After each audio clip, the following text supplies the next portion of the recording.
guys! So, ayan. Ganda na sana ng sayaw-sayaw ko. Pero, pinatayan ako ng internet. Ganyan yan sila.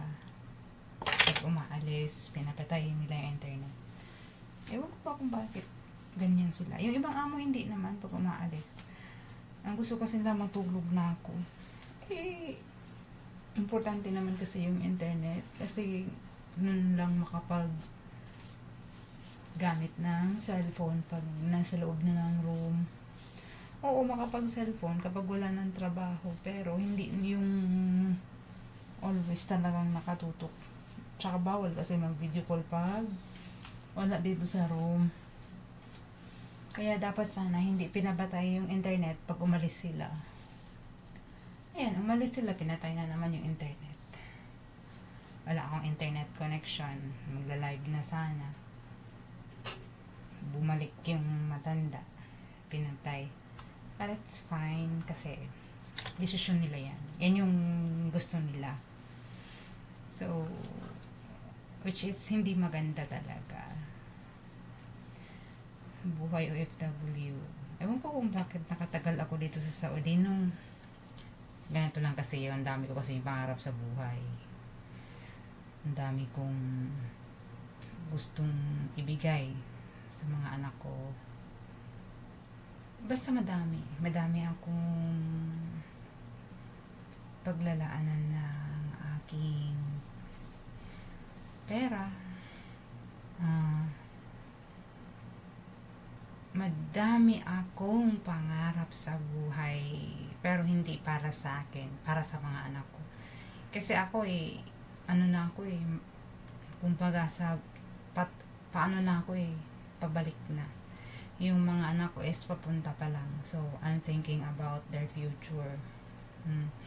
Yung mamumuhay ba sila ng hindi tulad ko na sobrang hirap.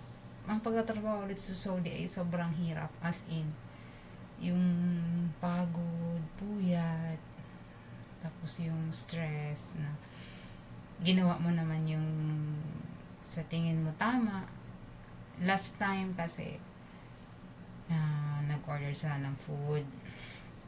So ngayon inano nila yung iba kasi madaming sobra. So dalawang malalaking plate. Ewan ko kung anong ginawa niya. Basta nandun lang ako nakatingin sa kanya. Tapos sabi niya, ito ibigay mo sa anak kong lalaki. Tapos itong isa iiwan. Yun ang ginawa ko. Nandyan pa nga siya binalot ko.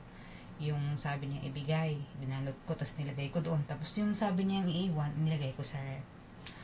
Ngayon, kinabukasan,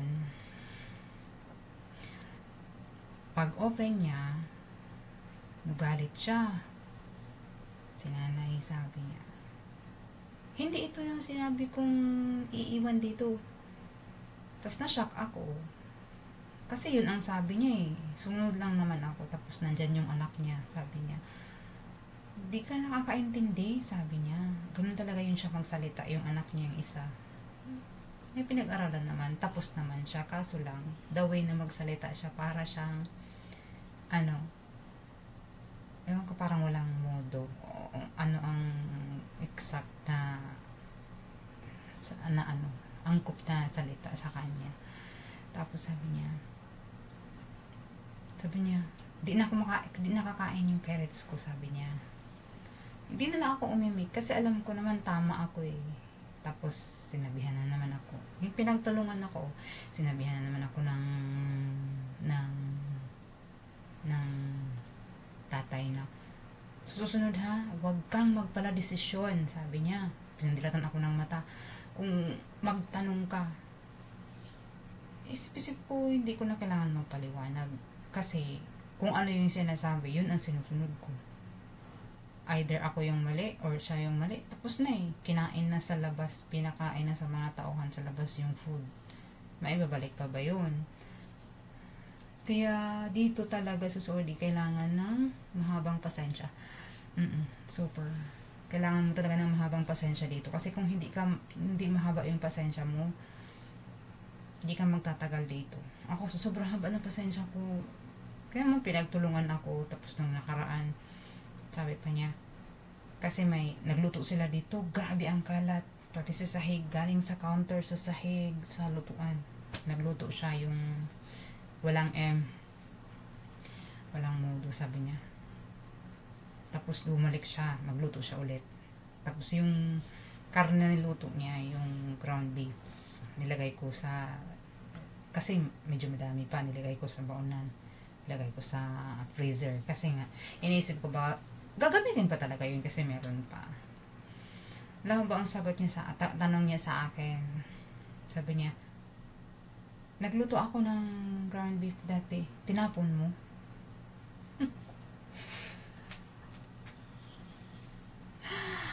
Nagtaka, isag sa gulat ko, naisagot ko sa kanya, ha? Hindi ako nagtapon ng mga bagay na kakailanganin pa. Tamimi siya eh. Gumanon siya sa akin.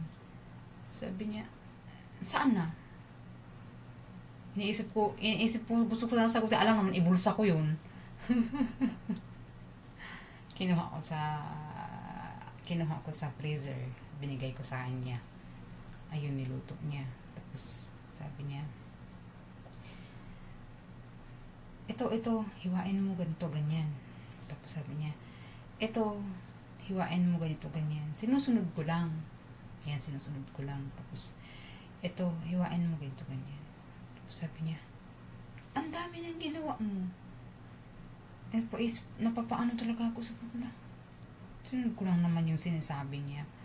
Kaya, talaga, kailangan ng mahabang pasensya dito. Kasi sila hindi mo maintindihan yung mga utak nila eh. Kung hindi mahaba yung pasensya mo sa kanila, binti ka talaga dito sa Saudi Arabia.